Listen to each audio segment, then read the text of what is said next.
Praise the lord. ప్రభువైన యేసుక్రీస్తు నామములో ఈ ఉదయకాలమందు మీ అందరికీ కూడా ప్రత్యేకమైన వందనాలు. వింటున్న మీరు ఈ మార్నింగ్ షార్ట్ మెసేజ్లు అందరికీ కూడా ఫార్వర్డ్ చేయండి. మీరు వినండి, అనేకులతో వినిపించమని ప్రభు పేరట మనవి చేస్తున్నాను. వినడమే కాదు, దేవుని వాక్యం సమృద్ధిగా దొరికే స్థలం గ్రేస్ టెంపుల్ విజయవాడ కొండపల్లిలో ఆరాధన జరుగుతాయని మీ బంధువులు, మీ స్నేహితులు అనేకుల్ని ఆదివారం తీసుకొచ్చి మీరు వాక్యాన్ని వినిపిస్తే జీవితంలో వాళ్ళు మిమ్మల్ని మర్చిపోలేరు. మంచి స్థలాన్ని తీసుకొచ్చారు. వాక్యం లభ్యమయ్యే స్థలం, శ్రేష్టమైన వాక్యం దొరికే స్థలం గ్రేస్ టెంపుల్ అని చెప్పండి. వారిని ఒకసారి అలవాటు చేయండి. ఓకే, కొద్ది మాటలు, దేవుని మాటలు విందామా? యేసు కన్నీళ్లు విడిచెను అనే మాట యోహాను సువార్త 11వ అధ్యాయము 35వ వచనంలో వ్రాయబడింది. బైబిల్లో వ్రాయబడిన చిన్న వచనాలలో ఇదొకటి. ఈ చిన్న వచనంలో పెద్ద మర్మం దాగుంది. ఎందుకు ఆయన కన్నీళ్లు విడిచాడు అనేది ఒక ప్రశ్న. దీనికి కారణాలు లేకపోలేదు. ఫస్ట్ కారణం ఏంటంటే, సంతోషించు వారితో సంతోషించుడి, ఏడ్చు వారితో ఏడువుడి. రోమాపత్రిక 12వ అధ్యాయము 15వ వచనం. ఈ కారణాన మరియతోనూ మార్తతోనూ బేతనియా ప్రజలతోనూ కలిసి ఆయన కన్నీరు కాచుండొచ్చు. కొందరు ఏడ్చే వాళ్ళ దగ్గరికి వెళ్ళి నవ్వుతారు, మరికొంతమంది నవ్వే వాళ్ళ దగ్గరికి వెళ్ళి ఏడుస్తారు. ఈ రెండూ ప్రమాదమే. ఏది చేసే వాళ్ళతో అది కలిసి చేయడం మంచిది అంటాడు పౌలు గారు. ప్రియ దేవుని బిడ్డలారా, ఎవరికైనా ఏదైనా దుఃఖం కలిగిన ఇంటికి వెళ్ళాలి, వాళ్ళు చాలా దుఃఖంతో ఉన్నారు. ఆల్రెడీ అప్పటికే మీ ఇంట్లో ఏదో మేలు జరిగింది, ఉద్యోగం వచ్చిందో, ఇల్లు కట్టుకున్నారో, పెళ్లి సంబంధం కుదిరిందో, లేదా ఇంకోటి ఏదో జరిగింది. ఇప్పుడు మీరు వాళ్ళ ఇంటికి వెళ్ళి ఆదరించాలి.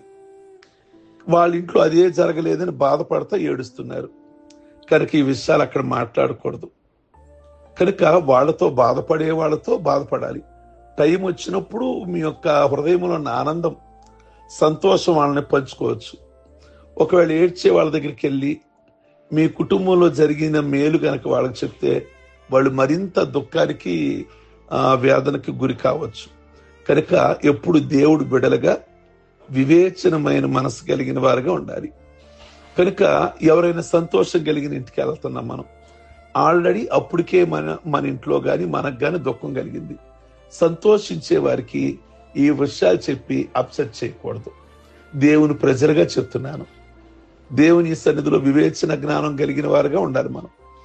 మన గుండెల్లో దుఃఖమన్నా అది ప్రక్కన పెట్టి వాళ్ళతో కాసేపు ఆనందించి రావాలి. అదే కదా పౌలుగా చెప్పింది. అందుకే దేవుని బిడ్డలు ఎప్పుడూ కూడా వివేకం కలిగిన వారుగా, పరిస్థితులను అర్థం చేసుకునేవారుగా ఉండాలి. వాళ్ళు ఏ బాధల్లో ఉన్నారో నాకు అనవసరం, మా ఇంట్లో ఉన్న ఆనందం చెప్పేయాలి అని అనుకోవటం పొరపాటు అవుతుంది. కనుక ఇక్కడ ఉన్న రెండో కారణం ఏంటంటే, ఆ బేతనియా గ్రామంలో మనకు తెలుసుగా, మరియా, మార్తా, లాజరు అక్క, ఇద్దరు అక్కలు, ఒక తమ్ముడు వాళ్ళు. అయితే ఇప్పుడు వాళ్ళ తమ్ముడు లాజరు చనిపోయాడు. ఆ లాజరు అనే ఆయన యేసుక్రీస్తు కూడా స్నేహితుడే. కానీ లాజరు చనిపోయాడని యేసయ్య ఆడవలేదు. యేసు జీవప్రదాత, లాజరుకి లేడు అని కాదు, లాజర్ని నీకు చూడను అనే విషయం మీద అసలు కాదు. లాజర్ను తిరిగి లేపుటికే ఆయన సమాధి దగ్గరికి వెళ్తున్నారు. మన స్నేహితుడైన లాజరు నిద్రిస్తున్నాడు, అతని మేలుకొల్ప వెళుచున్నామని యేసయ్య సెలవిచ్చాడు. అలాంటప్పుడు ఎందుకు ఏడుస్తాడు యేసయ్య? లాజరు సమాధి దగ్గరకు యేసయ్య 4 దినాలు తరువాత వచ్చాడు. చనిపోయి 4 దినాలైంది లాజరు. అప్పుడు సమాధి దగ్గరికి వెళ్ళాడు లాజరు ఇద్దరు అక్కలను తీసుకొని. అయితే బేతనియా గ్రామం అంతా కూడా, ఆ గ్రామం అంతా విషాదంతో మునిగిపోయారు. ఇద్దరు అక్కలు విషాదంలో మునిగిపోయారు. బేతనియా గ్రామము విషాదంతో మునిగిపోయింది. లాజరు సమాధి ఒక గుహ. ఆ గుహ దగ్గరే యేసయ్య ఏడ్చాడు. యేసయ్య ఆత్మలో కలవరపడ్డాడు, మూలిగాడు. సృష్టికర్త అయిన దేవుడు ఇవన్నీ చేయడం కొంత విచిత్రంగా ఉంది కదా. ఎందుకు ఇవన్నీ యేసయ్య చేస్తున్నాడు అంటే, మరణం యొక్క భయంకరమైన స్థితిని మన ప్రభు జ్ఞాపకం చేసుకుంటున్నాడు. ఆది మనుష్యుడైన ఆదాము పాపం చేయకపోతే ఈ మరణం అసలు వచ్చుండేది కాదుగా. పాపం వలన వచ్చే జీతం మరణం. మరణం యొక్క భయంకరమైన రూపాన్ని, మరణం ధరించిన వికృత రూపాన్ని ప్రభు జ్ఞాపకం చేసుకుంటున్నాడు. మరణం అంటే ఎడబాటు. ఇది శాశ్వత ఎడబాటు కాదు, తాత్కాలిక ఎడబాటు. మరణం లాజర్ను యేసయ్య నుండి దూరపరిచింది. మరణమే లేకపోతే సమాధి ఉండేది కాదు. మరణాల ద్వారా, సమాధుల ద్వారా మానవుడు ఎంత వేదన గురవుతున్నాడో యేసయ్య జ్ఞాపకం తెచ్చుకొని వేదన పడ్డాడు, కన్నీరు గార్చాడు. నిజంగా మనకు కూడా అంతే కదా. సమాధులు చూసినా, మరణాలు చూసినా అదొక లోకానికి వెళ్ళిపోతాం. ఆ కాసేపు సంతోషానికి దూరంగా, జీవితం మీద విరక్తి ఆ వాతావరణంలో ఉన్నంతసేపు. కనుక యేసయ్య కూడా ఇలాగుంటుందా అని ఒకసారి జ్ఞాపకం చేసుకున్నాడు. ప్రియ దేవుని బిడ్డలారా, మూడో విషయం చెప్పాలంటే, క్రీస్తు జీవితంలో మరణం అనేది సంగ్రామం. ఆదాము ద్వారా మరణం ప్రారంభమైంది. లాజర్ను కాటు వేసిన ఈ మరణం భవిష్యత్తులో నన్ను కూడా కాటు వేయబోతుంది. సృష్టికర్త అయిన యేసయ్య జీవితంలో మరణ దశ రాబోతుంది. యేసయ్య ఇవన్నీ జ్ఞాపకం చేసుకుంటున్నాడు. ఎంతో మంది మరణానికి బలైపోయారు, బలి కాబోతున్నారు అని యేసయ్య తెలుసుకొని మూలుగుతూ ఆయన కన్నీళ్లు కాచాడు. ఇవన్నీ చాలవన్నట్లు మరి ఒక మాట మాట్లాడింది. ఏంటి ఆ బాధ కలిగిన విషయం అంటే, ఆమె యేసయ్యతో ఇలాగంది, ప్రభువా, నీవిక్కడ ఉండి ఎడల నా తమ్ముడు చచ్చిపోయేవాడు కాదు కదా. అయ్యో, ఎంత బాధకరమైన మాట, లేదా ఎంత అవిశ్వాసకరమైన మాట ఆ మాట. లాజరు చనిపోయినప్పుడు యేసయ్య బేతనీయలో లేడా?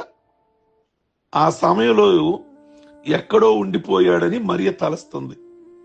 యేసు శక్తిని అంచనా వేయకుండా మాట్లాడుతుంది. యేసయ్య సర్వాంతర్యామి. ఆయన ఎక్కడైనా, ఎప్పుడైనా, ఇక్కడైనా, మరెక్కడైనా ఒకే టైములో ఏకకాలంలో ఉండగలిగిన వాడు. ఆయన లేని స్థలం ఏదైనా ఉందా చెప్పండి? ఏదీ లేదు. ఈ మాటలు కూడా ఆయన బహుగా గాయపరిచాయి. జీవ మరణములు ఆయన స్వాధీనంలో ఉన్నాయి. ఆయన సెలవు లేనిదే ఏది జరగదు. అలాగే యేసయ్య సెలవు లేకుండా, యేసయ్య ఆజ్ఞ లేకుండా లాజరు మృతి చెందాడంటారా? లేదు. అన్నీ ఆయనకు తెలిసే జరుగుతాయి. ఎన్నో దినాలు మరియా ప్రభు సహవాసం నుండి కూడా ఆయన దగ్గర ఏమీ నేర్చుకోలేకపోయింది అన్నట్లుగా ఉంది. అంతకన్నా తక్కువ అర్థం చేసుకుంది. ఈ మాటల వల్లే ప్రభు మరింత బాధపడ్డారు, గాయపరచబడ్డారు. వీటన్నింటినీ పురస్కరించుకొని యేసయ్య కన్నీరు గారుస్తున్నారు. లాజరు యేసయ్యకి స్నేహితుడు. ఆయన రోగంతో ఉన్నప్పుడు, ప్రభువా, నువ్వు ప్రేమించిన వాడు రోగి అయి ఉన్నాడని వర్తమానం కూడా పంపించారు. దీని ద్వారా యేసుకు లాజరుకు మధ్య ఎంత స్నేహం ఉందో మనకు తెలుస్తుంది. యేసయ్య ఒక శ్రేయోభిలాషి, యేసయ్య ఒక స్నేహితుడు. సమాధి దగ్గర కన్నీళ్లు గార్చాడు. కనుకే ఇది ఒక స్నేహితుని కన్నీళ్లు అంటున్నాను నేను. ప్రియమైన దేవుని బిడలారా, యేసయ్య తన స్నేహితుడు చనిపోయాడని ఏడ్చాడే తప్ప ఆయన ఇంకా మరణం అంటే భయం కలిగిన వాడిగా, లేదా ఇంకా లాజర్ని ఇంకా నేను చూడనానో ఆ విధంగా కాదు. స్నేహితుడు గనక కాస్త బాధ కలుగుతుంది. స్నేహం ఎక్కడి వరకు? మరణం వరకు. అలలు ఎక్కడి వరకు? ఒడ్డు వరకు. కలలు ఎక్కడి వరకు? నిద్ర వరకు. ప్రేమ ఎప్పటి వరకు? పెళ్లి వరకు అన్నారు ఎవరు. ప్రేమట పెళ్లి వరకట, కలలట నిద్ర వరకట, అలలట ఒడ్డు వరకట, స్నేహము మరణం వరకట. అందుకే యేసయ్య అయ్యో నా స్నేహితుడు మరణించాడే అన్న వేదన పడుతున్నాడు. ఈ యొక్క సమయంలో మరి యేసయ్య ఆ వేదన మీరు అర్థం చేసుకోవాలని మనవి చేస్తూ, దీన్ని మళ్ళా రేపు మార్నింగ్ కొన్ని మాటలు మీకు అందిస్తాను. సర్వశక్తి కలిగిన తండ్రి, మీ పరిశుద్ధ నామమును బట్టి మీకు వందనాలు.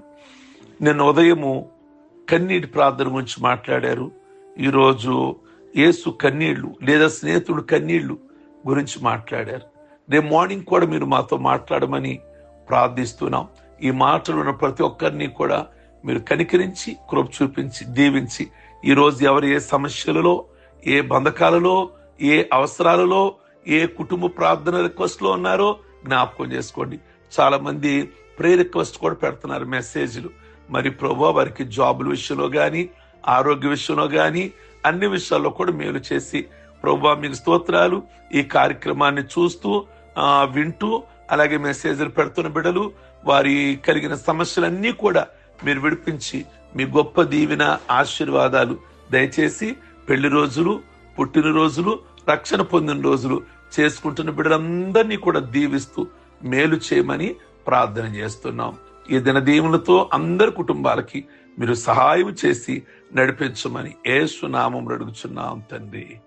ఆమేన్. God bless you.